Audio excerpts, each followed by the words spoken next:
अस्सलाम वालेकुम। Breaking news ॾींदा हलूं नाज़रीन। हुस्फी मसिन पीपल्स हारी कमेटी हैदराबाद जे सदर कामरेड लखा ॾिनो शोरो जी अॻवाणीअ में रैली हुसड़ीअ खां फतह चौक रवानो।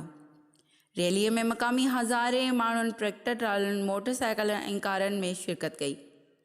ट्रैक्टर मार्च में शिरकत कंदड़नि जे हथनि में पार्टीअ जा झंडा ऐं बैनर खणी नारेबाज़ी पिणु कई वई। मुल्क में हारी न आयल हुकूमत जे नाक़स ऐं हारी दुश्मन पॉलिसियुनि सबबि परेशान आहिनि।